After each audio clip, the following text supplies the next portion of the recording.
아가 어미는 이제 잠들 것이다. 아주 긴 잠을 잘 거야. 어미가 죽어서 뼈만 남더라도 너를 안아줄 것이다. 100일 만에 열린 낡은 뒤주를 보고 시어머니는 기절초풍하고 말았습니다. 어미는 살점 하나 없는 하얀 백골이 되었는데 품에 안긴 핏덩이 아기는 포동포동하게 살이 쪄 방긋 웃고 있었기 때문입니다. 물 한 모금 없는 지옥에서 죽은 어미는 어떻게 아이를 살린 것일까요? 뒤주 속의 해골 어미 옛날 이야기 지금 시작합니다. 하늘이 노하고 땅이 버림받았던 조선 팔도의 어느 해였습니다.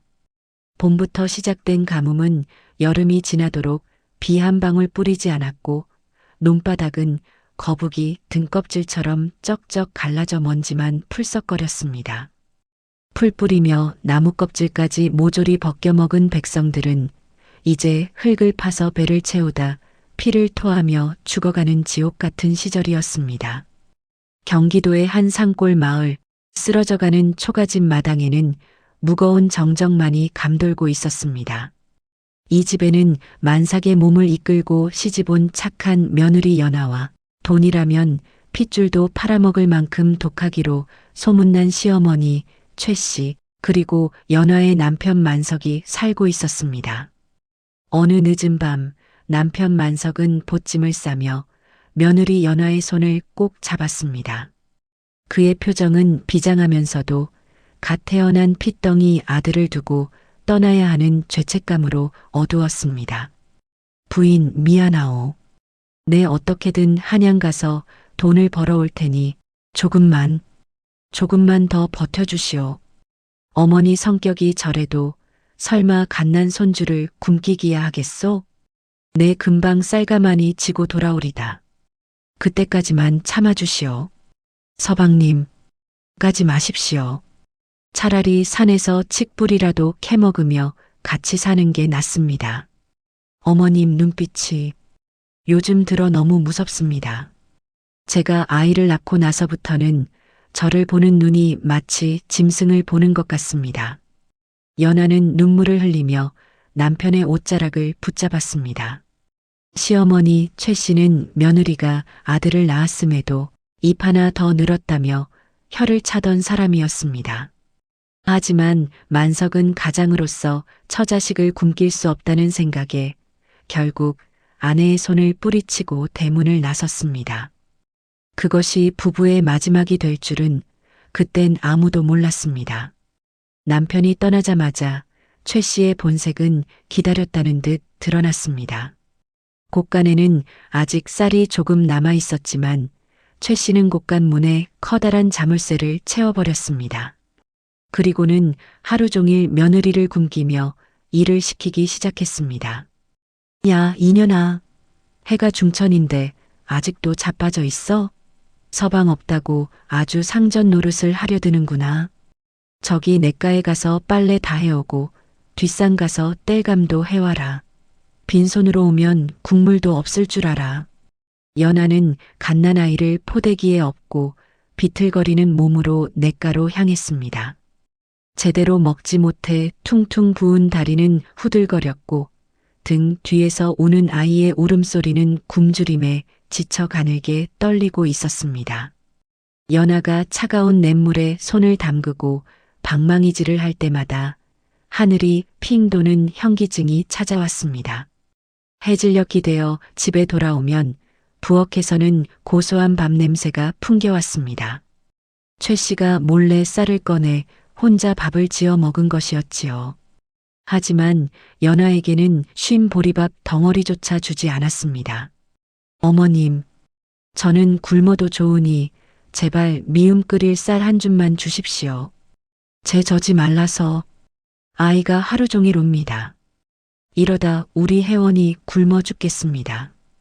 연하가 부엌 바닥에 무릎을 꿇고 애원했지만 최 씨는 숭늉 그릇을 핥으며 싸늘하게 대꾸했습니다. 흥, 젖이 안 나오면 내가 물이라도 퍼마셔서 만들어야지. 왜 엄한 쌀을 달래? 요즘 쌀값이 금값이야. 내 목구멍에 풀칠하기도 바쁜데 핏덩이 줄 게 어디 있어? 정 배고프면 흙이라도 파먹여라. 옛날엔 다 그렇게 컸어. 최 씨의 말은 비수처럼 연아의 가슴을 후벼 팠습니다. 연아는 부엌 구석에 쭈그리고 앉아 몰래 물 한 바가지를 벌컥벌컥 들이켰습니다. 맹물로 배를 채워서라도 아이에게 물릴 젖을 만들어야 했기 때문입니다. 아이는 빈 젖을 빨다가 나오지 않자 자지러지게 울어댔고 연아는 그런 아이의 입을 틀어막으며 소리 없이 오열했습니다. 그렇게 지옥 같은 한 달이 지났을 무렵이었습니다. 어느 날 밤 안방에서 최 씨의 날카로운 비명이 들려왔습니다. 이 도둑년, 내년이 기어이 내 쌀독에 손을 댔구나. 어쩐지 쌀이 푹푹 줄어든다 했어. 깜짝 놀라 뛰어간 연화의 앞에는 빈 쌀독을 가리키며 길길이 날뛰는 시어머니가 서 있었습니다. 사실 쌀독이 빈 것은 최 씨가 밤마다 몰래 밥을 지어 먹고 남은 쌀을 돈으로 바꿔 챙겨두었기 때문이었습니다. 하지만 최 씨는 자신의 탐욕을 감추기 위해 죄 없는 며느리를 도둑으로 몰기로 작정한 것이었습니다. 아닙니다, 어머님. 저는 쌀 구경도 못했습니다. 억울합니다. 하늘이 알고 땅이 압니다.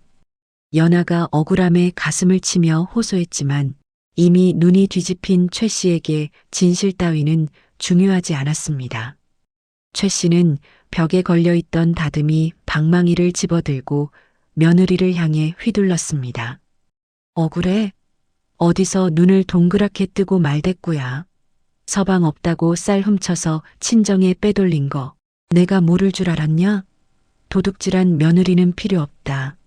내 오늘 너의 그 손버릇을 아주 단단히 고쳐주마.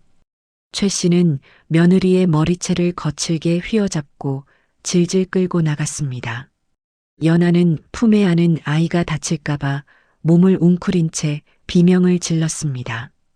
마당의 흙바닥에 끌려가는 연아의 치맛자락이 처참하게 찢어졌고 그녀의 울음소리가 밤하늘을 찢어놓았습니다.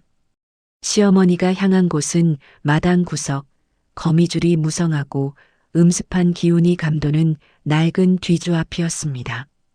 이때까지만 해도 연아는 몰랐습니다.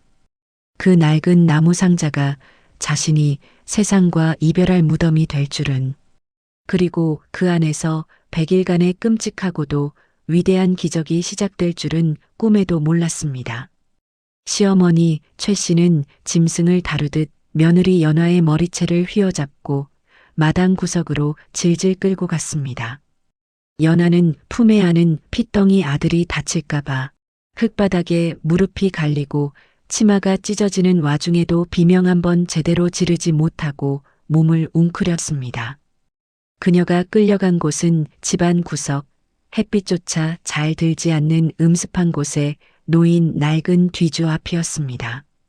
어른 허리춤만 한 높이의 두꺼운 나무 판자로 짜인 그 뒤주는 쌀을 보관하는 곳이 아니라 마치 사람을 가두기 위해 만들어진 관처럼 으스스한 기운을 풍기고 있었습니다. 최 씨는 거친 숨을 몰아쉬며 뒤주의 뚜껑을 쾅 하고 열어젖혔습니다. 오랫동안 열지 않아 퀴퀴한 곰팡이 냄새와 먼지가 훅 하고 피어올랐습니다. 들어가라. 내년이 내 쌀을 훔쳐먹은 죄를 씻으려면 이 안에서 쌀 한 톨 없는 배고픔이 어떤 건지 뼈저리게 느껴봐야 한다. 썩 들어가지 못해. 어머님, 잘못했습니다. 제가 잘못했습니다. 제발 용서해 주십시오. 쌀 같은 건 다시는 쳐다보지도 않겠습니다.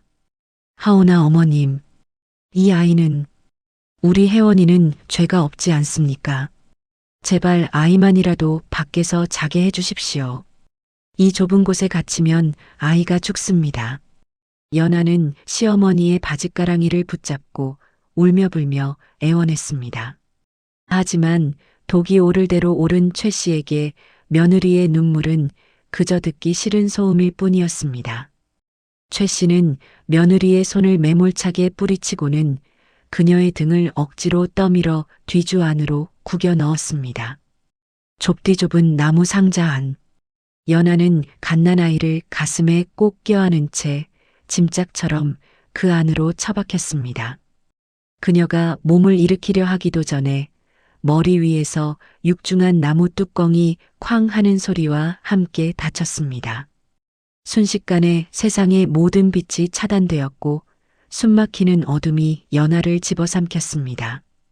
뒤이어 들려온 소리는 연하의 심장을 덜컥 내려앉게 만들었습니다. 철컥, 철컥. 시어머니가 미리 준비해둔 쇠사슬과 자물쇠로 뒤주문을 단단히 잠그는. 시끄럽다. 내 죄를 다 뉘우칠 때까지 거기서 한 발짝도 못 나올 줄 알아라. 나는 장에 가서 국밥이나 한 그릇 사 먹고 올 테니 내년은 그 안에서 내가 훔쳐먹은 쌀알 개수나 세고 있어. 최 씨는 뒤줄을 툭툭 걷어차고는 흥얼거리며 대문을 나섰습니다. 멀어지는 발자국 소리와 함께 마당에는 무거운 정막만이 감돌았습니다. 뒤주 안은 칠흑 같은 어둠뿐이었습니다. 나무 틈새로 들어오는 희미한 빛 한 줄기조차 없는 완벽한 암흑. 그 좁은 공간에 갇힌 갓난아이 혜원이는 낯선 공기와 어둠에 겁을 먹고 자지러지게 울기 시작했습니다. 응애응애. 아이의 울음소리가 좁은 나무벽에 부딪혀 메아리치며 연하의 고막을 찢어놓을 듯 울려 퍼졌습니다. 연하는 캄캄한 어둠 속에서 더듬거리는 손으로 아이의 머리를 쓰다듬었습니다. 아가, 혜원아, 울지 마라. 제발 울지 마. 어미가 여기 있어. 무서워하지 마라. 쉿, 쉿. 연하는 아이를 달래기 위해 젖을 물렸습니다. 하지만 며칠째 물 한 모금 제대로 마시지 못한 그녀의 몸에서 젖이 나올 리가 없었습니다. 아이는 빈 젖꼭지를 빨다가 아무것도 나오지 않자 화가 났는지 잇몸으로 어미의 가슴을 짓씹으며 더 크게 악을 쓰고 울어댔습니다. 시간이 얼마나 흘렀을까요? 해는 뉘엿뉘엿 지고 뒤주 안의 공기는 점점 차가워졌습니다. 밤이 되자 기온이 뚝 떨어졌고 얇은 저고리 하나만 걸친 연하의 몸은 사시나무 떨듯 떨려왔습니다. 하지만 그녀는 추위를 느낄 겨를조차 없었습니다. 탈수 증세로 아이의 울음소리가 점점 잦아들고 아이의 몸이 불덩이처럼 뜨거워지기 시작했기 때문입니다. 아가, 아가야, 정신 차려라. 이러다 우리 아가 죽겠다. 누구 없소? 제발 문 좀 열어주시오. 우리 아기가 죽어가요. 어머님, 물 한 모금만. 제발 물 한 모금만 주십시오. 연하는 미친 사람처럼 뒤주 안쪽 벽을 주먹으로 두드리고 손톱으로 긁어댔습니다. 박, 박, 박. 손톱이 뒤집히고 나무가시에 찔려 피가 흘러도 멈출 수가 없었습니다. 하지만 밖에서는 풀벌레 우는 소리만 들려올 뿐 그 누구의 대답도 없었습니다. 시어머니 최 씨는 이미 돌아와 안방에서 코를 골며 자고 있었지만 며느리의 처절한 외침을 들은 채도 하지 않았습니다. 새벽녘이 되자 아이는 울 힘조차 없는지 가쁜 숨만 몰아쉬고 있었습니다. 이대로 두면 해가 뜨기 전에 아이가 먼저 세상을 떠날 것이 분명했습니다. 연하는 어둠 속에서 아이의 메마른 입술을 만져보았습니다. 바짝 타들어가는 그 작은 입술이 어미의 가슴을 후벼 팠습니다. 연하는 결심한 듯 떨리는 손을 자신의 입으로 가져갔습니다. 그리고는 눈을 질끈 감고 으드득 자신의 검지손가락을 잇는 힘껏 깨물었습니다. 생살이 뜯겨나가는 끔찍한 고통에 비명이 터져 나올 뻔했지만 연하는 입술을 깨물며 참아냈습니다. 비릿하고 뜨거운 피가 입안에 고이고 찢어진 손가락 끝에서 붉은 선혈이 뚝뚝 떨어지기 시작했습니다. 연하는 피가 철철 흐르는 손가락을 아이의 입에 급히 물렸습니다. 아가, 이거라도 먹어라. 이건 어미의 피가 아니라 젖이다. 따뜻한 젖이다. 제발 이거라도 먹고 살아다오. 배고픔에 혼절해 가던 아이는 입안으로 흘러들어오는 따뜻한 액체를 본능적으로 빨기 시작했습니다. 그것이 어미의 생명인 줄도 모르고 아이는 쪽쪽 소리를 내며 허겁지겁 손가락을 빨았습니다. 쪽, 쪽, 꿀꺽. 적막한 뒤주 안에는 아이가 어미의 피를 넘기는 소리만이 처연하게 울려 퍼졌습니다. 연아는 자신의 몸에서 피가 빠져나갈수록 정신이 점점 혼미해져 갔습니다. 눈앞이 빙글빙글 돌고 온몸에 힘이 빠졌지만 아이가 목을 축이고 다시 새근새근 숨을 쉬는 소리를 듣자 비로소 희미한 미소를 지을 수 있었습니다. 그렇게 지옥 같은 첫날 밤이 지나고 야속한 아침 해가 떠올랐습니다. 하지만 뒤주 뚜껑은 열리지 않았습니다. 연아는 몰랐습니다. 이 끔찍한 어둠이 하루 이틀로 끝나지 않고 계절이 바뀌도록 계속될 것이라는 사실을 말입니다. 밖에서는 시어머니 최 씨가 기지개를 켜며 마당으로 나왔습니다. 그녀는 뒤주 쪽을 힐끔 쳐다보며 중얼거렸습니다.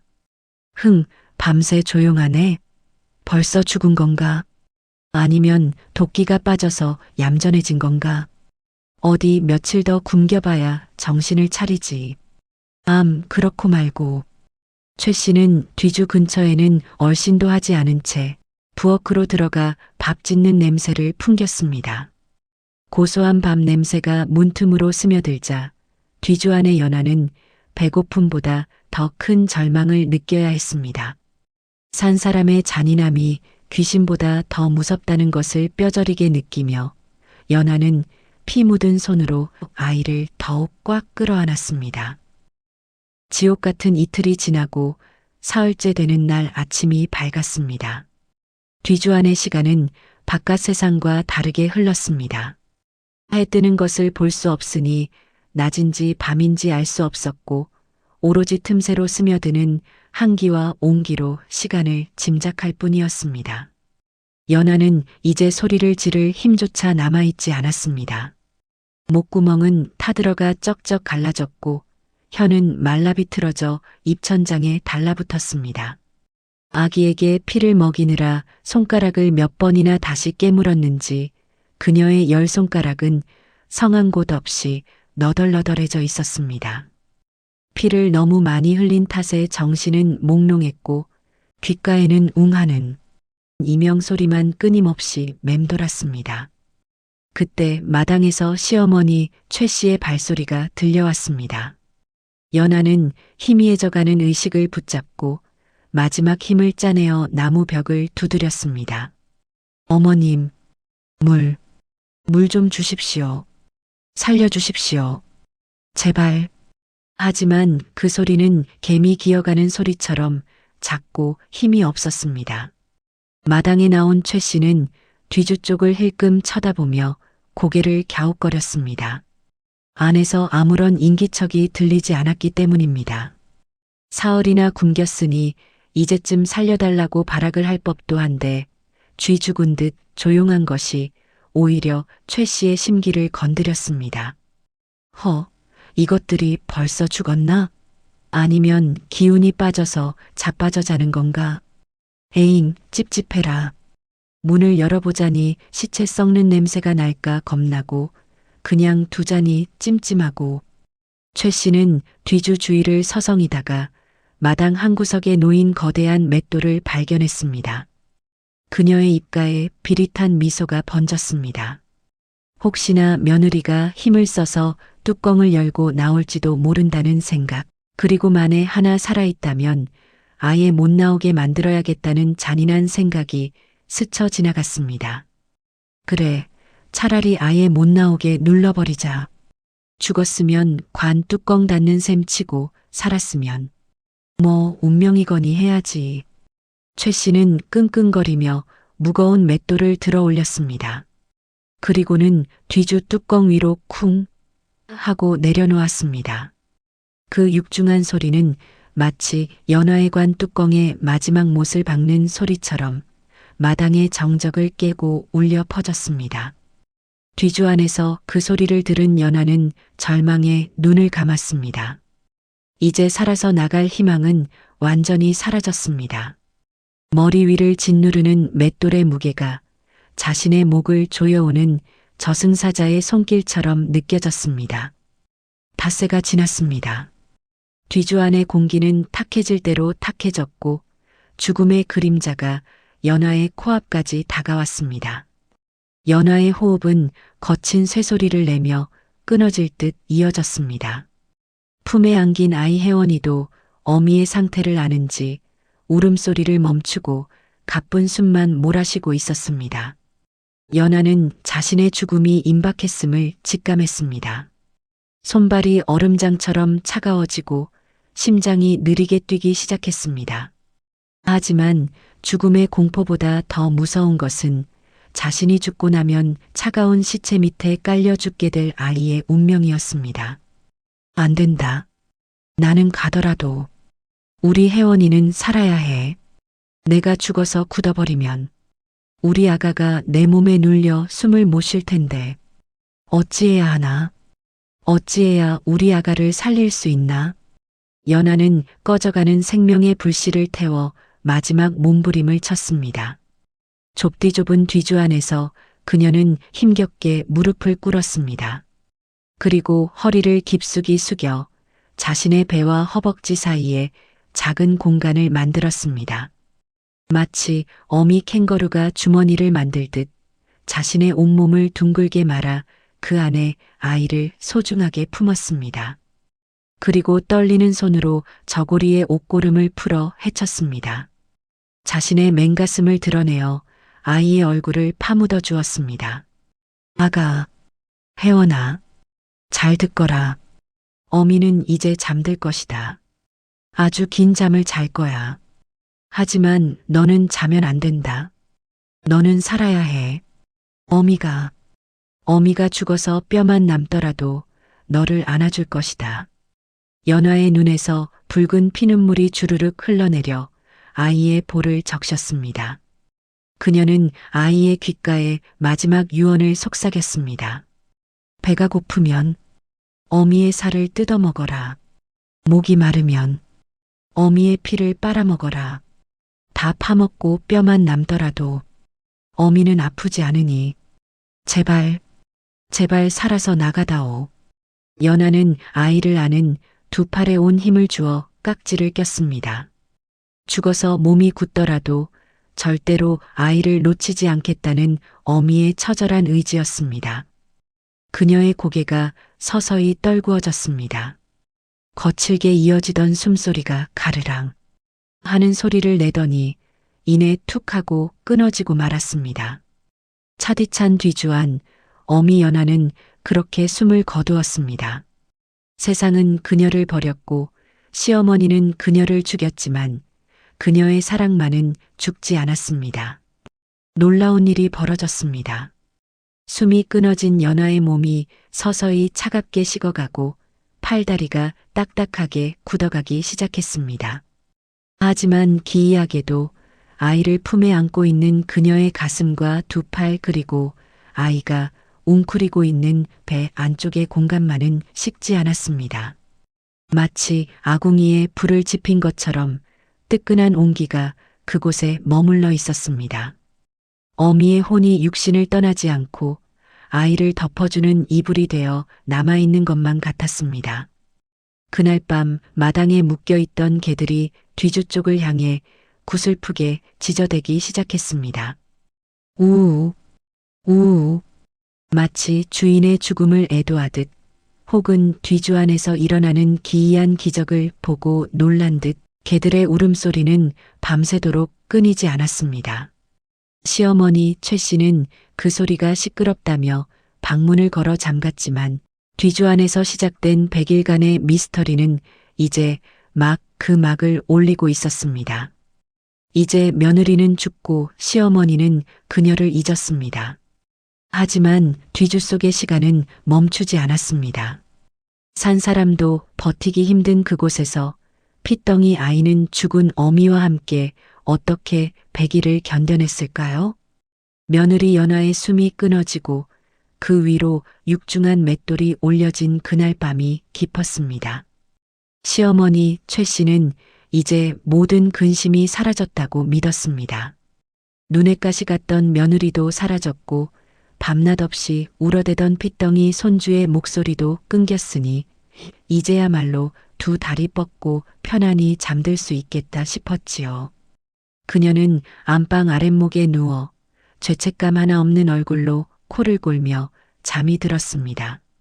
하지만 그것은 최 씨의 크나큰 착각이었습니다.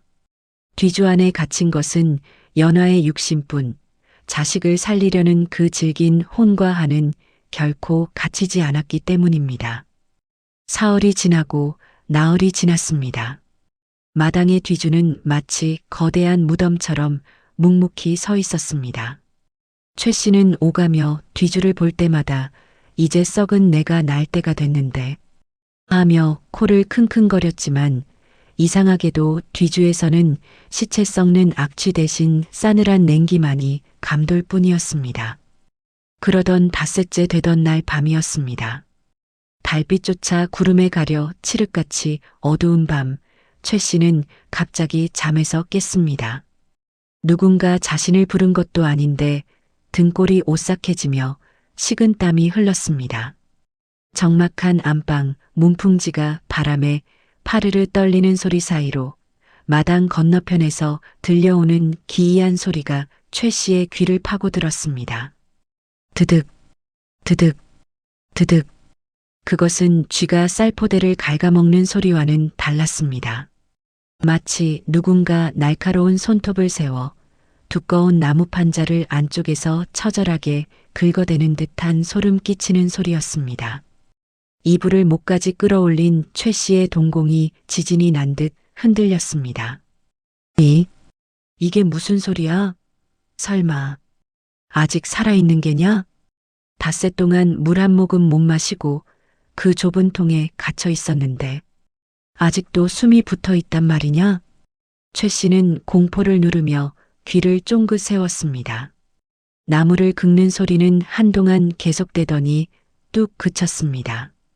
그리고 잠시 후 이번에는 더 믿을 수 없는, 아니 들려서는 안 될 소리가 들려왔습니다. 쪽쪽 꿀꺽? 쪽? 그것은 분명 배고픈 갓난아기가 어미의 젖을 찾아 허겁지겁 빠는 소리였습니다. 입안 가득 무언가를 머금고 힘차게 목으로 넘기는 그 생생한 소리는 며느리가 살아있을 때 안방까지 들려오던 젖 먹이는 소리와 똑같았습니다. 최 씨는 소스라치게 놀라 벌떡 일어났습니다. 다 죽었을 거라 확신했는데 죽은 어미가 아이에게 젖을 먹이기라도 한단 말인가? 아니면 며느리가 죽지 않고 살아남아 자신의 피라도 먹이고 있단 말인가? 온갖 상상이 최 씨의 머릿속을 헤집어 놓았습니다. 아, 아니야. 헛소리다. 내가 헛것을 들은 게야. 산 사람도 닷새를 못 버티는데 젖도 안 나오는 년이 무슨 수로 애를 먹여? 다 죽었어. 고양이 놈들이 쥐 잡아먹는 소리겠지. 그렇고 말고. 최 씨는 억지로 고개를 저으며 다시 이불 속으로 파고들었습니다. 하지만 그날 밤 최 씨는 뜬 눈으로 밤을 지새워야 했습니다. 뒤주 쪽에서 들려오는 젖 빠는 소리는 새벽 닭이 울 때까지 멈추지 않았기 때문입니다. 그렇게 열흘이 지나고 보름이 지났습니다. 마을에는 최 씨네 며느리가 흉년을 못 이겨 쌀을 훔쳐 밤 도망을 갔다는 흉흉한 소문이 퍼졌습니다. 마을 사람들은 며느리를 욕했지만 정작 최 씨의 얼굴은 날이 갈수록 퀭하게 말라갔습니다. 매일 밤 자정만 되면 어김없이 시작되는 저 드득, 드득, 긁는 소리와 쪽, 쪽, 젖바는 소리가 그녀의 피를 말리고 있었기 때문입니다. 어떤 날은 아이가 배가 부른지 까르르 하고 맑게 웃는 소리까지 섞여 들려왔습니다. 그 웃음소리는 너무나 청아해서 오히려 살아있는 사람의 간담을 서늘하게 만들었습니다. 한 달이 지난 어느 날 밤, 최 씨는 도저히 참을 수 없어 방문을 박차고 나갔습니다. 손에는 식칼을 들고 머리는 산발을 한 채 마당으로 뛰쳐나갔습니다. 2년, 죽었으면 곱게 죽지. 왜 밤마다 지랄이야. 귀신이면 썩 물러가고 살았으면 당장 나와라. 내가 너 무서워할 줄 알아. 최 씨는 뒤주를 향해 고래고래 소리를 지르며 칼을 허공에 휘둘렀습니다. 하지만 뒤주는 아무런 대답 없이 침묵할 뿐이었습니다. 최 씨가 가까이 다가가 귀를 대보았지만 안에서는 바람 소리 하나 들리지 않았습니다. 마치 그녀를 놀리기라도 하듯 그녀가 다가가면 소리가 뚝 끊기고 방으로 들어가면 다시 시작되는 것이었습니다. 독한 년. 죽어서도 시어미를 괴롭히는구나. 어디 해보자. 내가 이기나. 100일? 그래, 100일만 지나봐라. 그때는 뼈도 못 추리게 사가버렸을 테니 그때 내가 내 뼈를 갈아서 똥통에 버려주마. 최 씨는 두려움을 감추기 위해 더욱 도끼를 품었습니다. 그녀는 손뭉치로 귀를 틀어막고 밤마다 독주를 마셔 취한 채 잠을 청했습니다. 하지만 꿈속에서도 며느리의 긁는 소리는 멈추지 않았습니다. 꿈속에서 며느리는 피투성이가 된 손가락을 최 씨의 입에 들이밀며 어머님도 드셔보세요. 제 피가 참 답니다. 하며 웃고 있었습니다. 그렇게 계절이 바뀌었습니다. 무더웠던 여름이 가고 서늘한 가을바람이 불어오기 시작했습니다. 마당의 나무들이 잎을 떨구고 앙상한 가지를 드러낼 무렵 며느리와 손주를 그 좁은 나무 상자에 가둔 지 딱 100일이 되던 날이 찾아왔습니다. 100일? 사람이 죽어 살이 썩고 백골이 진토가 되기에도 충분한 시간. 이제 뒤주 안에서는 더 이상 긁는 소리도 젖바는 소리도 들리지 않았습니다. 며칠째 이어진 고요함에 최 씨는 드디어 끝이 났다고 생각했습니다. 흐흐, 조용하구나. 아주 조용해. 이제야 진짜로 갔구나. 그 질긴 목숨 참 오래도 버텼다. 최 씨는 퀭한 눈을 번뜩이며 자리에서 일어났습니다. 이제야말로 저 흉물스러운 뒤주를 열고 안에 있는 것들을 치워버릴 때가 된 것입니다. 혹여나 썩은 내가 새어나와 이웃들이 알게 되면 곤란하니 사람들이 모두 잠든 깊은 밤을 틈타 뒷산에 내다버릴 심산이었지요.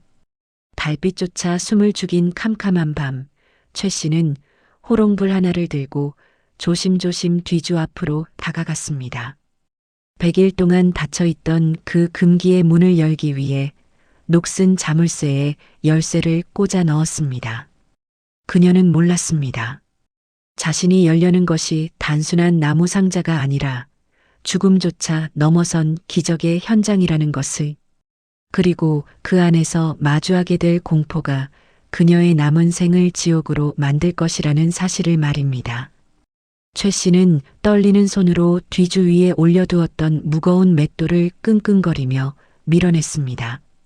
쿵 하고 맷돌이 바닥으로 떨어지자 100일 동안 뒤주를 짓누르던 무거운 침묵도 함께 깨지는 듯 했습니다.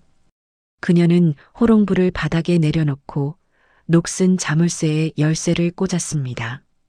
철컥! 자물쇠가 풀리는 소리가 유난히 크게 들려왔습니다. 최 씨는 숨을 깊게 들이마시고 코와 입을 옷소매로 틀어막았습니다. 100일 동안 썩어 문드러졌을 시체 냄새가 진동할 것이라 생각했기 때문입니다. 그녀는 눈을 질끈 감고 육중한 나무 뚜껑을 천천히 들어 올렸습니다. 기익. 오랫동안 닫혀있던 낡은 경첩이 괴기스러운 비명을 지르며 드디어 뒤주가 그 검은 입을 벌렸습니다. 그런데 이상했습니다. 뚜껑을 활짝 열어젖혔는데도 코를 찌르는 악취가 나지 않았습니다. 오히려 숲속에 젖은 흙내음 같기도 하고 혹은 갓 피어난 하얀 밭꽃 향기 같기도 한 서늘하고 비릿한 향기만이 코끝을 스칠 뿐이었습니다. 최 씨는 의아해하며 감았던 눈을 천천히 떴습니다. 그리고 바닥에 놓인 호롱불을 들어 뒤주 안쪽을 비추었습니다. 그 순간 최 씨의 눈이 찢어질 듯 커졌습니다. 그녀의 입에서 억눌린 비명이 터져 나왔습니다. 이게 뭐야? 사람 살려. 귀신이다. 최 씨는 들고 있던 호롱불을 떨어뜨릴 뻔하며 뒤로 벌러덩 낮아빠졌습니다. 그녀의 눈앞에 펼쳐진 광경은 이승의 것이라고는 도저히 믿을 수 없는 기이하고도 충격적인 모습이었습니다. 뒤주 안에는 며느리 연화의 살점은 단 한 조각도 남아있지 않았습니다. 그곳에는 하얗게 말라버린 완벽한 백골 한 구가 벽에 기대어 앉아 있었습니다.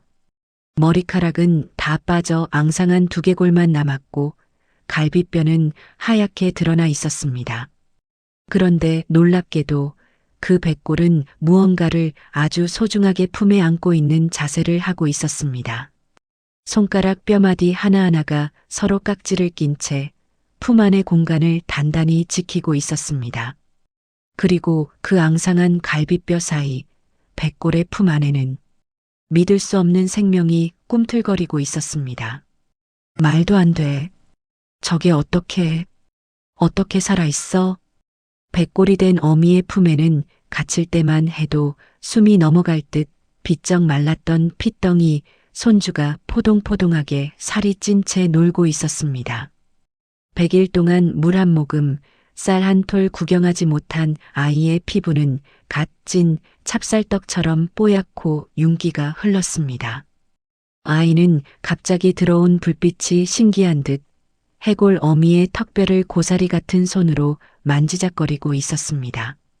최 씨는 공포에 질려 덜덜 떨면서도 홀린 듯 다시 호롱불을 가까이 댔습니다. 그러자 어둠 속에 가려져 있던 더 놀라운 기적이 눈에 들어왔습니다. 백골의 가슴뼈, 젖가슴이 있어야 할 그 빈 공간에서 하얗고 뽀얀 안개 같은 서기가 흘러나오고 있었습니다. 그 신비로운 하얀 기운은 끊임없이 흘러나와 아이의 입으로 들어가고 있었습니다. 아이는 익숙한 듯 입을 오물거리며 그 하얀 기운을 받아먹고는 배가 부른지 끄윽하고 트림까지 했습니다. 죽은 어미는 살점이 다 썩어 없어지고 뼈만 남는 그 순간까지도 모성을 놓지 않았던 것입니다. 자신의 뼈를 녹이고 골수를 태워 100일 동안 아이에게 젖 대신 뼈 국물을 먹이고 있었던 것입니다.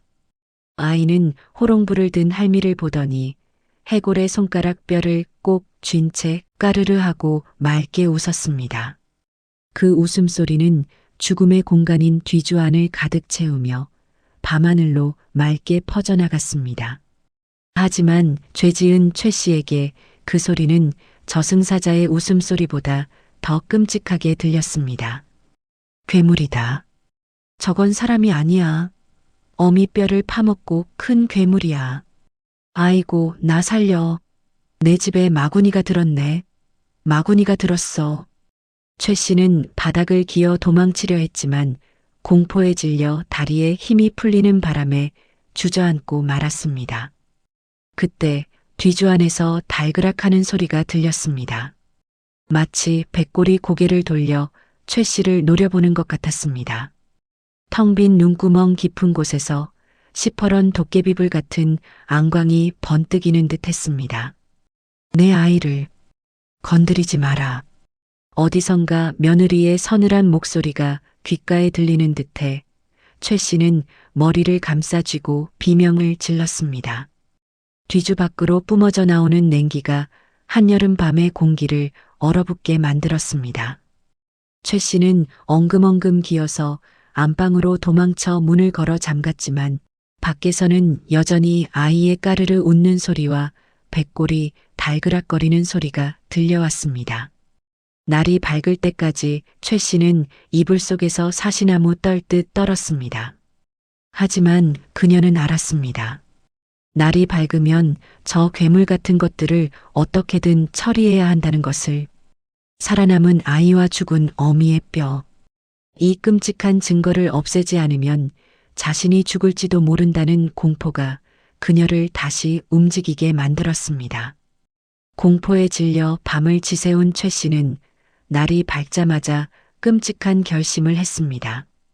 저 괴물 같은 아이를 집안에 두었다가는 자신이 화를 입을 것이 분명했습니다. 그녀는 부직갱이를 들고 뒤주 앞으로 다가갔습니다. 여전히 뒤주 안에서는 백골이 된 어미가 아이를 안고 있었고 아이는 뼈마디를 장난감 삼아 놀고 있었습니다. 최 씨는 긴 꼬챙이로 아이를 억지로 끄집어내려 했습니다. 하지만 아이는 해골 어미와 떨어지기 싫은 듯 앙상한 갈비뼈를 고사리 같은 손으로 꽉 붙잡고 놔주지 않았습니다. 억지로 떼어내려 하자 백골이 덜그럭거리는 소리를 내며 딸려 나왔습니다. 마치 죽은 며느리가 내 아이를 데려가지 마라 하며 버티는 것만 같았습니다. 이거 놔라. 이 징그러운 것아. 내 어미 따라 저승으로 가지. 왜 살아서 사람을 놀래켜. 썩 떨어지지 못해. 최 씨는 아이의 손등을 꼬챙이로 때려가며 기어이 떼어냈습니다. 아이는 자지러지게 울어댔지만 최 씨는 아랑곳하지 않고 아이를 낡은 광주리에 처박듯 담았습니다. 그리고는 심리방, 인적 드문 산길 어귀에 아이를 내다버렸습니다. 아이는 자신이 버려지는 줄도 모르고 난생 처음 보는 숲속 풍경이 신기한 듯 젖은 눈을 깜빡거렸습니다.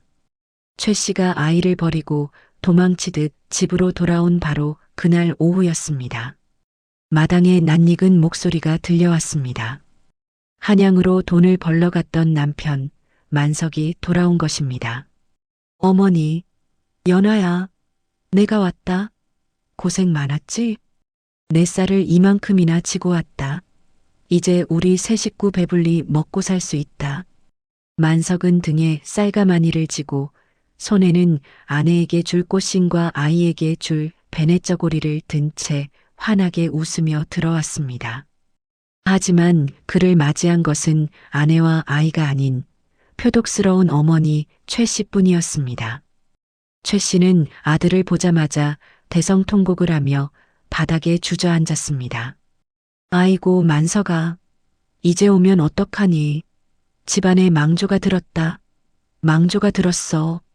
어머니, 그게 무슨 말씀입니까? 연하는요? 우리 아이는 어디 갔습니까?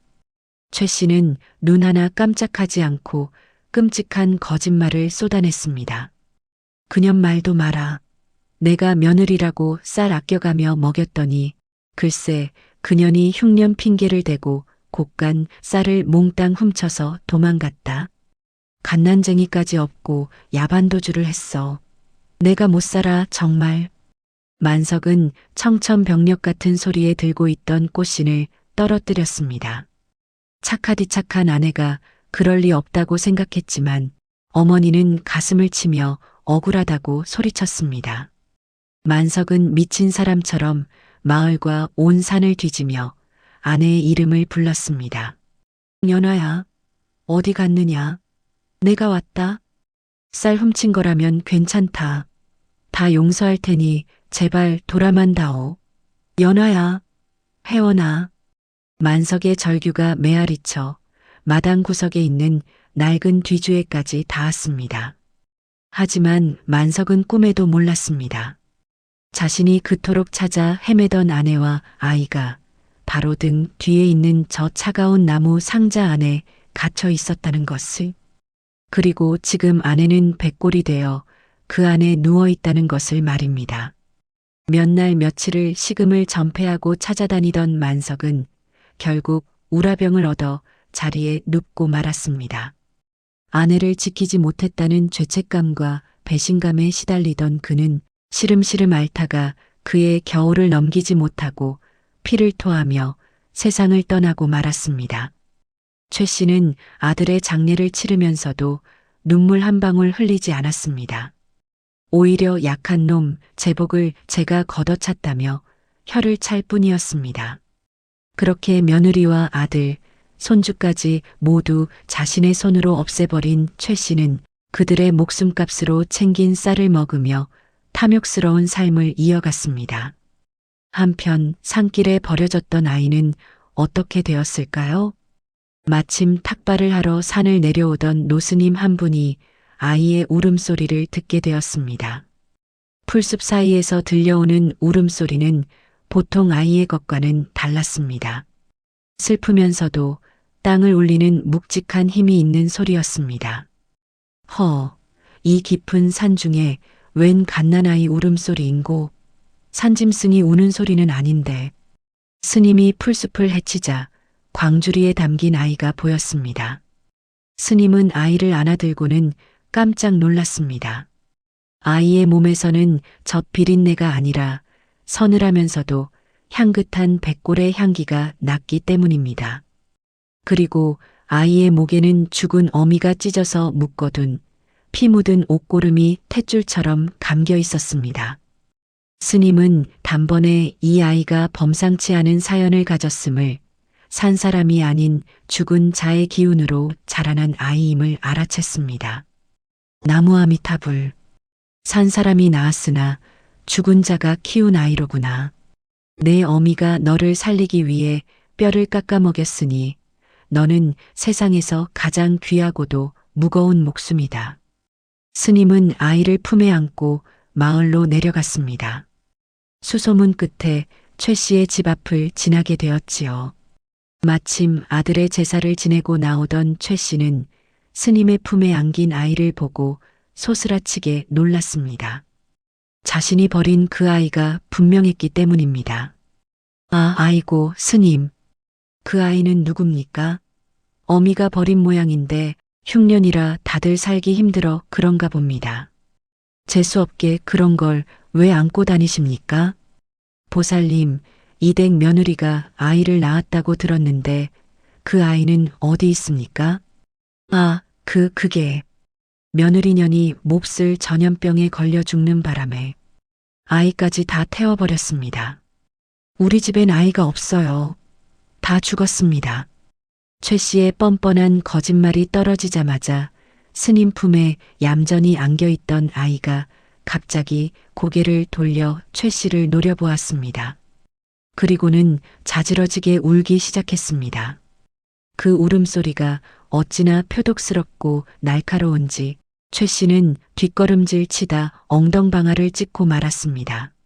스님은 모든 것을 눈치챘다는 듯 깊은 한숨을 내쉬며 고개를 저었습니다. 업보로다. 업보야. 자식이 부모를 알아보고 원수가 원수를 알아보는구나. 지금은 내가 이 아이를 거두지만 언젠가 이 아이가 다시 돌아와 그 업을 물을 것이니 부디 그때까지 목숨을 부지하고 계시오. 스님은 아이에게 원통함을 푼다는 뜻의 혜원이라는 이름을 지어주었습니다. 그리고 아이를 데리고 속세를 떠나 깊은 산속 암자로 향했습니다. 마당 한 구석, 남편과 아내를 모두 삼킨 낡은 뒤주는 멀어지는 아이의 뒷모습을 배웅하듯 바람결에 문을 끼익 하고 흔들었습니다. 그렇게 20년의 세월이 흘렀습니다. 뼈에서 태어나 죽음을 먹고 자란 아이 혜원. 그가 청년이 되어 자신의 출생에 얽힌 끔찍한 비밀을 알게 되는 순간 멈춰있던 복수의 시간은 다시 흐르기 시작합니다.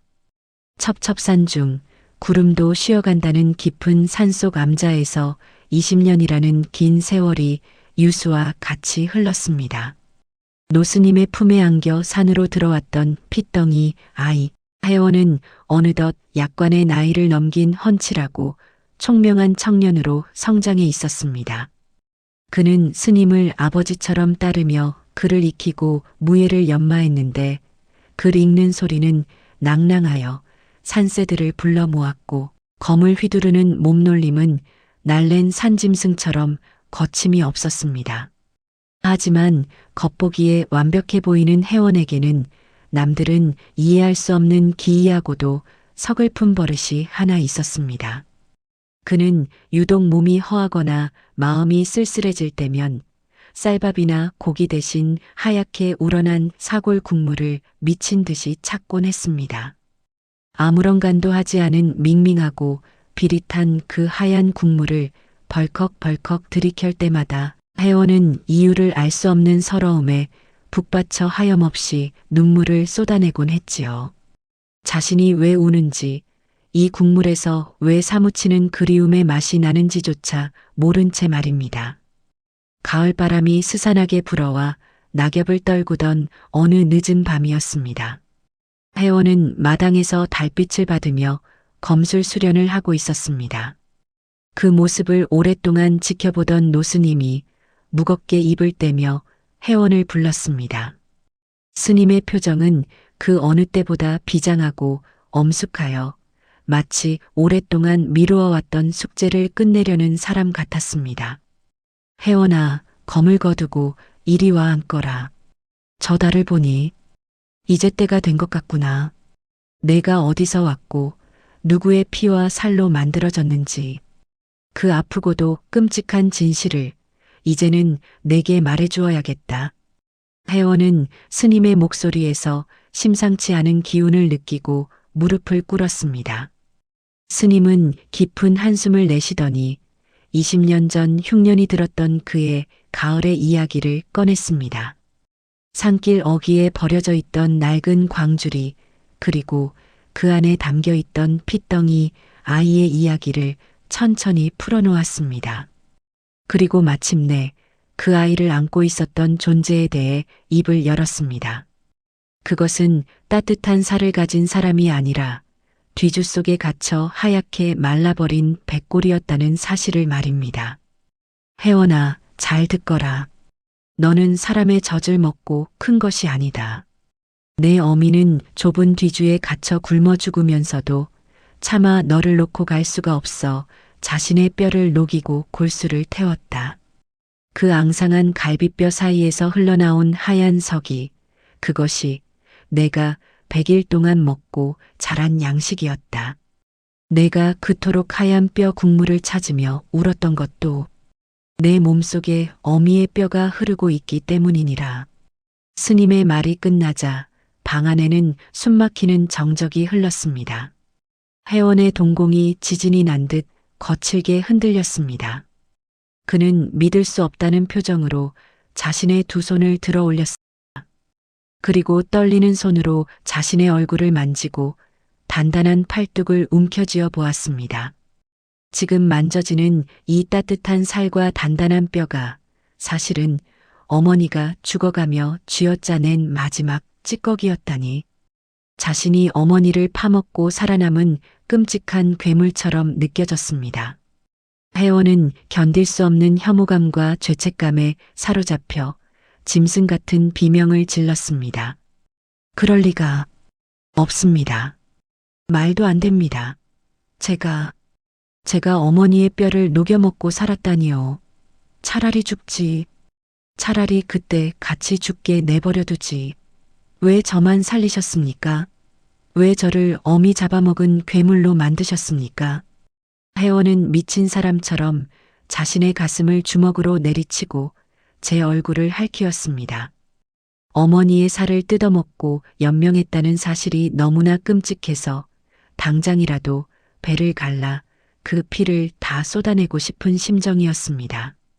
그는 마당으로 뛰쳐나가 거친 흙바닥을 뒹굴며 오열했습니다. 손톱에 흙이 박히고 이마가 찢어져 피가 흘렀지만 마음의 고통에 비하면 아무것도 아니었습니다. 밤하늘의 달조차 구름 뒤로 숨어버린 그 밤, 산사에는 어미 잃은 짐승의 울음소리만이 처절하게 메아리 쳤습니다. 스님은 말없이 다가와 흙투성이가 된 혜원의 등을 어루만져 주었습니다. 혜원아, 자학하지 마라. 내 몸은 괴물의 것이 아니라 세상에서 가장 위대한 사랑의 결정체다. 내 어미가 뼈를 깎는 고통 속에서도 너를 살린 것은 내가 죄책감에 빠져 살기를 바라서가 아니다. 살아서, 보란듯이 살아서 그 억울한 한을 풀어달라는 뜻이 아니겠느냐. 스님의 말에 혜원의 울음소리가 잦아들었습니다. 그는 붉게 충혈된 눈으로 자신의 손바닥을 내려다보았습니다. 찢어진 손바닥에서 붉은 피가 배어나오고 있었습니다. 이 피, 이 살, 이 뼈, 이 모든 것이 어머니가 목숨과 바꾼 유일한 유산이었습니다. 혜원은 천천히 몸을 일으켰습니다. 그리고 떨리는 손으로 자신의 몸을 다시 한번 어루만졌습니다. 조금 전까지만 해도 뜯어내고 싶도록 혐오스러웠던 자신의 육신이 이제는 함부로 다쳐서는 안 될 고귀한 성전처럼 느껴졌습니다. 혜원은 젖은 눈을 들어 한양이 있는 쪽 하늘을 노려보았습니다. 그의 눈빛은 방금 전까지의 슬픔을 넘어 서슬 퍼런 결기로 번뜩이고 있었습니다. 스님, 이제는 이 몸을 함부로 하지 않겠습니다. 이 뼈와 살은 제 것이 아니라 어머니가 남겨주신 것이니까요. 이 몸을 가장 귀하게 써서 반드시 되돌려주겠습니다. 내 어머니를 짐승처럼 가두고 아버지마저 죽게 만든 그 악마 같은 사람에게 똑같은 지옥을 맛보게 해주겠습니다. 혜원은 그 자리에 엎드려 스님에게 큰 절을 올렸습니다. 그것은 키워준 은혜에 대한 감사이자 피비린내 나는 복수의 길을 떠나는 자식의 작별 인사였습니다. 다음 날 새벽 동이 트기도 전에 혜원은 보찜 하나를 메고 산을 내려갔습니다. 그의 발걸음은 한양을 향해 있었지만 그의 영혼은 이미 20년 전 어머니가 갇혀 손톱으로 벽을 긁어대던 그 차가운 뒤주 속으로 향하고 있었습니다. 과거에 급제하여 힘을 얻은 뒤 가장 잔혹하고도 정당한 방법으로 심판하기 위해서였습니다. 혜원이 산을 내려가고 다시 수년의 세월이 흘렀습니다. 그 사이 혜원은 밤낮을 가리지 않고 학문에 매진하여 과거 시험에서 장원 급제하는 기염을 토했습니다. 임금은 혜원의 강직한 성품과 백성을 아끼는 마음을 높이 사 그에게 암행어사의 직분을 내렸습니다. 마패를 품에 안은 혜원의 첫 번째 행선지는 두말할 것도 없이 자신의 고향 경기도의 그 산골 마을이었습니다. 20년 만에 다시 찾은 고향은 여전히 처참했습니다. 또다시 닥친 흉년으로 마을 사람들은 피골이 상접하여 흙을 파먹고 있었고 길가에는 굶어 죽은 시신들이 거적에 덮여 나뒹굴고 있었습니다. 하지만 그 지옥 같은 풍경 속에서도 유독 으리으리하게 솟아있는 기와집 한 채가 있었습니다. 바로 시어머니 최 씨의 집이었습니다.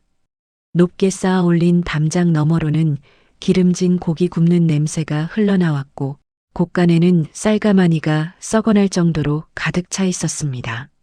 며느리와 아들, 손주까지 죽이고 독차지한 재산으로 최 씨는 마을 사람들의 고열을 빨아먹으며 호의호식하고 있었던 것입니다.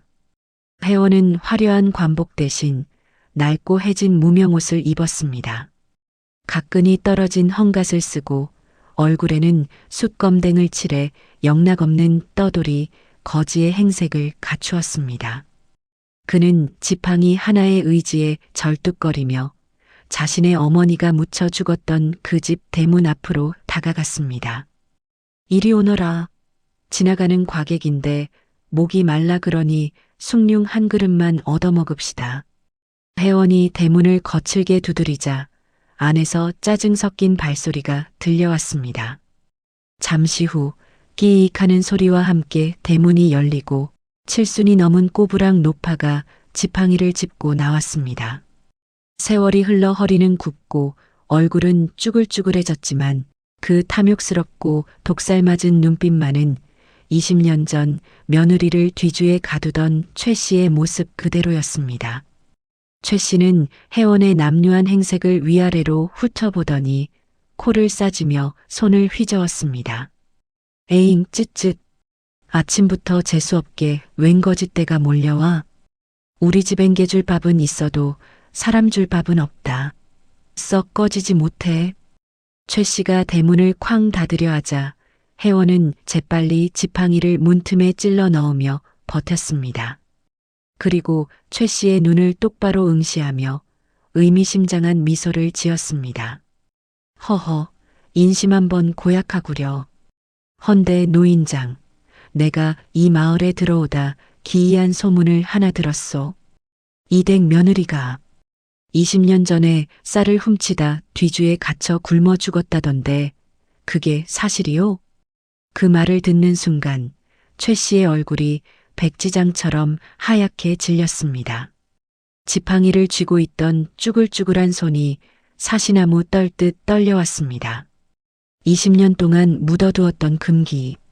마을 사람 그 누구도 무서워서 입 밖으로 꺼내지 않았던 그 뒤주 이야기를 난생 처음 보는 낯선 거지가 하고 있었기 때문입니다. 이 미친놈이 어디서 그따위 헛소리를 짓거려. 내 며느리는 병으로 죽었어. 병으로? 아니지, 도망갔어. 쌀을 훔쳐서 도망갔다고. 최 씨는 당황하여 횡설수설했습니다. 혜원은 그런 최 씨를 보며 한 걸음 더 다가갔습니다. 그의 목소리가 낮게 깔리며 으스스한 기운을 뿜어냈습니다. 도망갔다? 이상하군요. 어젯밤 내 꿈에 웬 젊은 여인이 나타나 울면서 그러더이다. 어머님, 저 배고파요. 제발 문 좀 열어주세요. 우리 아기가 젖을 찾아요. 하고 말이요. 혹시 이 집 마당 어딘가에 아직도 닫혀있는 뒤주가 있는 게 아니오? 최 씨는 비명을 지르며 주저앉을 뻔했습니다. 혜원이 흉내낸 그 목소리와 대사는 20년 전 며느리 연하가 갇혀서 애원하던 그 목소리와 토씨 하나 틀리지 않고 똑같았기 때문입니다. 최 씨는 공포에 질려 눈을 뒤집으며 고래고래 소리를 질렀습니다. 으악, 저 저놈 잡아라. 저 미친 거지가 내 집에 들어와서 행패를 부린다. 여봐라, 머슴들 없느냐? 당장 나와서 저놈을 멍석말이해라. 최 씨의 고함 소리에 집안에서 건장한 하인들이 몽둥이를 들고 우르르 뛰쳐나왔습니다. 하인들이 혜원을 둘러싸고 위협했지만 혜원은 눈 하나 깜짝하지 않았습니다. 오히려 쓰고 있던 헝겊을 천천히 벗어던지고 굽히고 있던 허리를 꼿꼿하게 폈습니다. 그의 눈빛은 더 이상 밥을 구걸하던 거지의 눈빛이 아니었습니다. 어머니를 죽인 원수를 심판하러 온 저승사자의 서슬 퍼런 눈빛이었습니다. 내 이놈들, 감히 누구 앞이라고 몽둥이를 드느냐. 혜원의 호통소리가 어찌나 큰지 달려들던 하인들이 멈칫하며 뒤로 물러섰습니다. 혜원은 품속에서 묵직한 무언가를 꺼내 높이 치켜들었습니다. 구름 사이로 내리비친 햇살을 받아 번쩍이는 황금빛이 최 씨와 하인들의 눈을 찔렀습니다.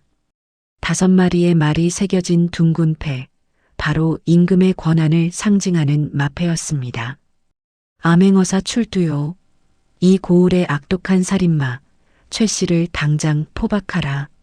혜원의 호령이 떨어지기가 무섭게 대문 밖과 담장 너머에서 잠복해 있던 수십 명의 역졸들이 암행어사 출두요.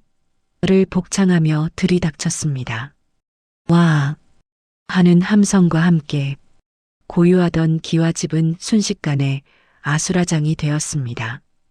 육모방망이를 든 역졸들이 하인들을 제압했고 멍하니 서 있던 최 씨를 포승줄로 꽁꽁 묶어 무릎 꿇렸습니다.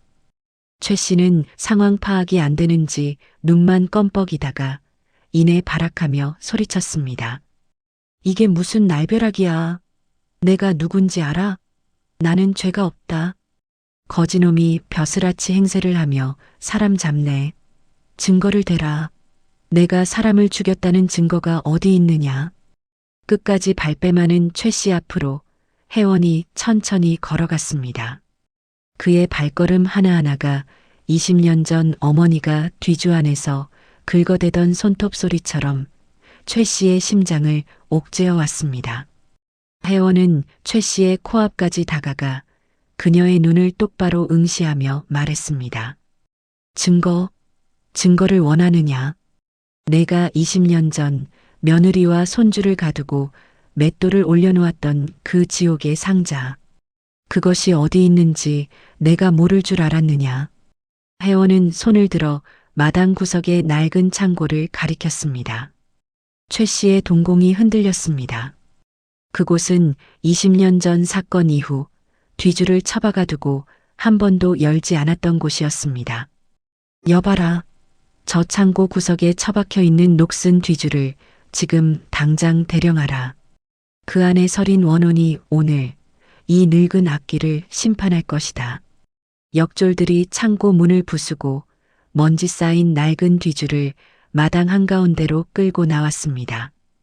바닥을 긁으며 끌려 나오는 그 육중한 나무 상자는 마치 지옥의 문이 열리는 듯한 소름 끼치는 소리를 냈습니다.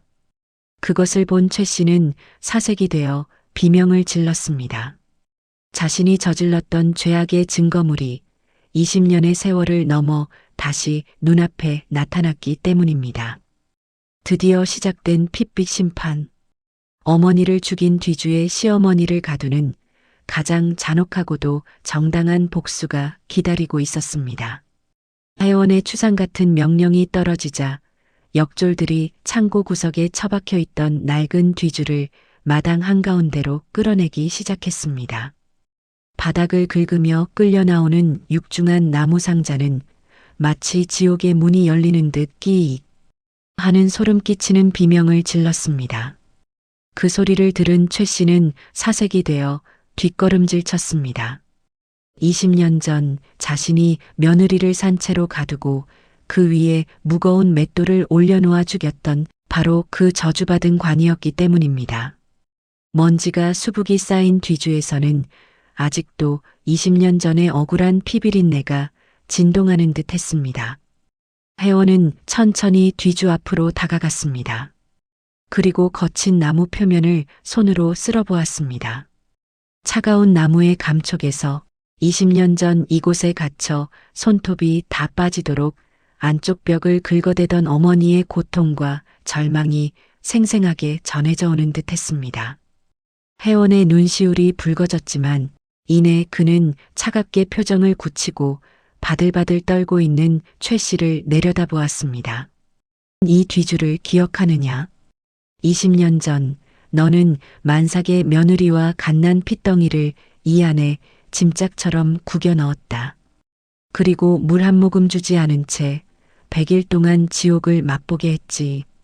내가 저질렀던 그 끔찍한 죄악이 20년의 세월을 돌아 오늘 너에게 다시 찾아온 것이다. 아이고 나으리. 아닙니다요. 제가 그때 잠깐 미쳤었나 봅니다. 늙어서 노망이 난 게지요.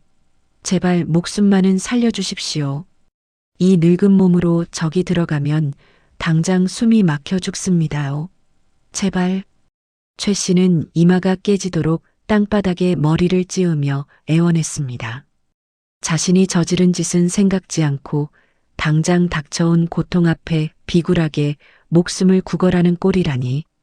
혜원은 그런 최 씨를 보며 싸늘한 비웃음을 흘렸습니다. 그리고 20년 전 최 씨가 며느리에게 했던 그 말을 토씨 하나 틀리지 않고 그대로 돌려주었습니다. 할멈, 20년 전 내 어머니가 살려달라고 빌었을 때 내가 뭐라 했는지 기억하느냐? 내 죄를 다 뉘우칠 때까지 거기서 한 발짝도 못 나온다고 했었지? 내 오늘 그 말을 너에게 똑같이 돌려주마. 너 또한 내 죄를 뼈저리게 뉘우칠 때까지 단 한 발짝도 밖으로 나오지 못할 것이다. 혜원의 서슬 퍼런 선고가 내려졌습니다. 최 씨가 안 돼. 라고 비명을 지를 새도 없이 건장한 역졸들이 달려들어 최 씨의 양팔을 낚아챘습니다.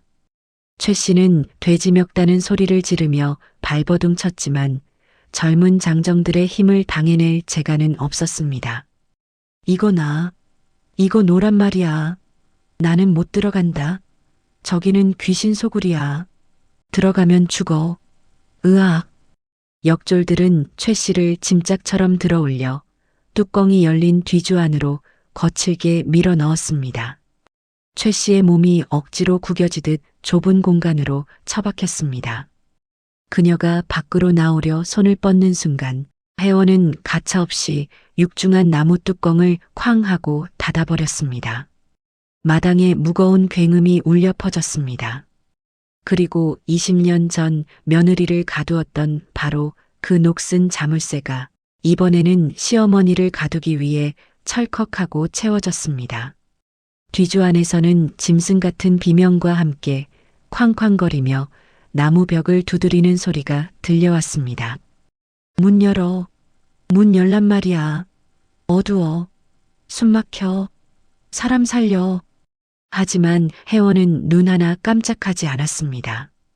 그는 마당에 모인 하인들과 구경 나온 마을 사람들을 향해 엄명을 내렸습니다. 듣거라. 누구든 저 뒤주에 물 한 방울, 밥 한 톨이라도 주는 자는 저 죄인과 똑같은 살인죄로 다스릴 것이다. 이것은 내가 내리는 벌이 아니라 하늘이 내리는 벌이니 그 누구도 관여치 마라. 혜원의 명에 하인들은 고개를 숙이며 물러섰습니다. 그 누구도 악독한 주인마님을 동정하는 이는 없었습니다. 오히려 인과응보라며 하늘의 뜻이 무섭다는 듯 수군거릴 뿐이었습니다. 그날부터 최신의 으리으리한 기와집 마당에는 밤마다 처절한 곡소리가 울려 퍼졌습니다. 첫째 날에는 내가 잘못했다. 제발 꺼내만 다오라며 악을 쓰더니 사흘이 지나자 배가 고파 밥 좀 다오하며 헐떡이는 소리가 들려왔습니다. 닷새가 지나자 목이 말라 자신의 오줌을 받아먹는지 쩝쩝거리는 소리가 들리기도 했습니다. 칠흑 같은 어둠과 좁은 공간, 그리고 뼈를 깎는 굶주림. 그것은 20년 전 며느리 연하가 겪었던 지옥 그 자체였습니다. 하지만 연하에게는 살려야 할 자식이라는 희망이라도 있었지만 최 씨에게 남은 것은 자신의 죄악뿐이었습니다. 열흘이 지나자 뒤주 안에서 최 씨의 정신이 무너지기 시작했습니다. 그녀는 헛것을 보며 괴성을 지르기 시작했습니다. 힉, 저리가, 오지마, 며느리년이, 연하년이 나를 보고 있어. 해골이, 하얀 해골이 내 다리를 갉아먹으려 해. 으악, 살려줘. 해골이 웃는다. 해골이 웃어. 최 씨는 자신의 공포가 만들어낸 환영에 시달렸습니다. 그녀는 살려달라며 뒤주 안쪽 벽을 손톱으로 박박 긁어대기 시작했습니다. 드득 드득 드득. 20년 전 며느리가 냈던 그 소름 끼치는 긁는 소리가 이제는 시어머니의 손끝에서 울려 퍼지고 있었습니다. 그 소리를 듣는 하인들은 밤새 잠을 이루지 못하고 이불을 뒤집어 써야 했습니다. 그렇게 보름이 지나고 20날이 지났습니다. 어느 날 밤 뒤주 안에서 어머니, 잘못했어요. 제가 죽였어요. 하는 마지막 흐느낌이 들려오더니 이내 뚝 끊어졌습니다. 그 후로 뒤주 안에서는 더 이상 아무런 소리도 들리지 않게 되었습니다. 혜원은 그제야 굳게 닫혀있던 방문을 열고 마당으로 나왔습니다. 한 달 가까이 이어진 지옥 같은 비명소리가 멈춘 마당에는 싸늘한 정적만이 감돌고 있었습니다. 자신이 판 무덤에 자신이 갇혀 죽은 악인. 그 비참한 최후를 확인하고 어머니의 넋을 위로할 마지막 시간이 다가왔습니다. 시어머니 최 씨의 처절한 비명소리가 멈추고 뒤주 안에서 더 이상 아무런 인기척도 들리지 않게 된 어느 날 아침, 혜원은 굳게 닫혀있던 뒤주 앞으로 다가갔습니다. 20년 전 어머니를 가두었고 이제는 어머니를 죽인 원수를 가둔 그 비극의 나무 상자. 혜원은 떨리는 손으로 자물쇠를 풀고 육중한 나무 뚜껑을 열어젖혔습니다. 그 안에는 공포에 질려 눈을 뜬 채 죽어있는 최 씨의 시신이 웅크리고 있었습니다. 하지만 혜원의 눈에 들어온 것은 그 추한 시신이 아니었습니다. 그 좁고 어두운 바닥, 나무 틈새 어딘가에 스며들어 있을 20년 전 어머니의 피와 눈물이었습니다. 어머니는 이 차가운 곳에서 뼈가 녹아내리는 고통을 참아내며 핏덩이였던 자신을 살려냈습니다. 혜원은 텅 빈 하늘을 올려다보며 깊은 한숨을 내쉬었습니다. 가슴속을 짓누르던 거대한 응어리는 풀렸지만 복수 끝에 밀려오는 허망함과 슬픔은 어쩔 수가 없었습니다. 그때 대문 밖에서 누군가 목탁을 두드리는 맑은 소리가 들려왔습니다.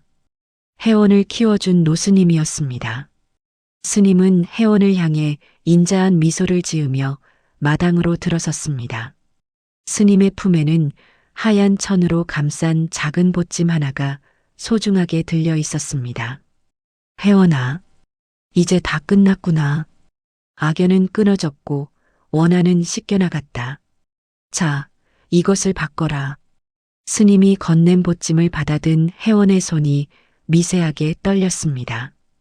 보찜을 풀자 그 안에는 세월의 흔적으로 하얗게 바랜 뼈 조각들이 가지런히 담겨 있었습니다. 20년 전 스님이 숲속에 버려진 업둥이 혜원을 데려가면서 아무도 모르게 수습해 두었던 어머니 연화의 유골이었습니다. 최 씨가 산에 내다 버렸던 그 백골을 스님이 거두어 20년 동안 매일 불경을 외며 지극정성으로 모셔왔던 것입니다. 혜원은 어머니의 뼈를 품에 안고 그 자리에 무릎을 꿇었습니다. 차마 소리내어 울지도 못한 채 앙상한 뼈마디에 얼굴을 비비며 오열했습니다. 어머니, 불효자 혜원이가 이제야 왔습니다. 차디찬 뒤주에서 그리고 차가운 산속에서 얼마나 춥고 외로우셨습니까? 제가 너무 늦었습니다. 어머니, 제가 너무 늦었습니다. 혜원의 뜨거운 눈물이 어머니의 메마른 뼈를 적셨습니다. 마치 죽은 어머니가 20년 만에 아들의 눈물을 닦아주듯 뼈에서는 서늘하고도 따뜻한 기운이 느껴졌습니다. 혜원은 어머니의 유골을 품에 안고 마을이 한눈에 내려다 보이는 양지 바른 뒷산 언덕으로 올라갔습니다. 가장 햇볕이 잘 들고 바람이 부드럽게 머무는 곳에 자리를 잡았습니다. 그는 삽을 쓰지 않고 자신의 맨손으로 흙을 파내기 시작했습니다. 손톱이 깨지고 손가락에서 피가 배어 나왔지만 혜원은 멈추지 않았습니다. 어머니가 자신을 살리기 위해 손가락을 깨물어 피를 먹였던 그 고통을 생각하면 이까짓 아픔은 아무것도 아니었습니다. 그는 흙 한 줌, 돌 한 덩이를 고를 때마다 온 정성을 다했습니다. 다시는 어머니가 차갑고 어두운 곳에 갇히지 않도록 세상에서 가장 부드럽고 따뜻한 흙으로 잠자리를 마련해 드리고 싶었습니다. 봉분을 다 쌓은 혜원은 묘 앞에 엎드려 큰 절을 올렸습니다. 그리고 미리 준비해 온 맑은 술 한 잔을 무덤가에 뿌렸습니다. 어머니, 이제 편히 쉬십시오. 다시는 배고프지 않고 다시는 춥지 않은 곳에서 부디 평안하십시오. 어머니가 뼈를 녹여 살려주신 이 목숨 헛되이 쓰지 않겠습니다. 이 땅에 배고파 우는 아이가 없고 억울하게 죽는 어미가 없는 세상을 만들겠습니다. 그러니 부디 이승에서의 고통은 모두 잊으시고 좋은 곳으로 가십시오. 혜원의 절절한 다짐이 산바람을 타고 퍼져나갔습니다. 그때 놀라운 일이 벌어졌습니다. 무덤가에 피어있던 이름 모를 하얀 들꽃 사이에서 하얀 나비 한 마리가 팔랑거리며 날아올랐습니다. 보통의 나비보다 유난히 희고 고운 날개를 가진 나비였습니다. 나비는 어디로 날아가지 않고 혜원의 주위를 맴돌았습니다. 그러더니 혜원의 떨리는 어깨 위에 사뿐히 내려앉았습니다. 마치 고맙다, 내 아들. 장하다, 내 아들. 하고 속삭이며 다 큰 아들의 어깨를 토닥여주는 것만 같았습니다. 혜원은 어깨에 앉은 나비를 바라보며 눈물 젖은 얼굴로 환하게 미소 지었습니다. 그것은 20년 만에 처음으로 어머니와 아들이 나누는 따뜻한 작별 인사였습니다.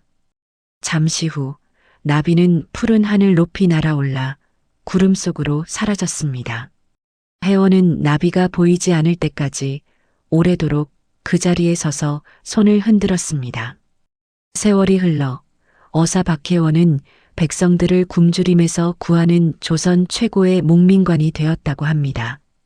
그는 평생 고기 반찬을 멀리하고 거친 잡곡밥을 먹었으며 백성들이 굶주릴 때면 자신의 곡간을 활짝 열어 모두 나누어 주었다고 전해집니다. 하지만 그런 강직한 그에게도 남들은 모르는 비밀이 하나 있었습니다. 가끔 밥상에 하얗게 우려낸 사골 국물이 올라올 때면 그는 수저를 들지 못하고 하염없이 눈물을 흘리곤 했습니다. 그 하얀 국물 속에서 자신을 살리기 위해 모든 것을 내어주었던 어머니의 헌신과 사랑을 보았기 때문이겠지요. 자신의 살을 뜯기고 뼈를 녹여 자식을 살린 어머니의 위대한 사랑. 그 사랑이 만들어낸 기적, 뒤주 속의 해골 어미 이야기는 여기까지입니다. 지금 여러분의 곁에도 말없이 당신을 위해 모든 것을 내어주는 사랑이 머물고 있을지도 모릅니다. 그 따뜻한 사랑을 떠올리며 행복한 하루 되시길 바랍니다. 오늘의 이야기가 작은 울림을 드렸다면 앞으로도 재미있는 이야기들로 찾아뵐 수 있도록 구독과 좋아요를 눌러주세요. 지금까지 은빛설아였습니다. 감사합니다.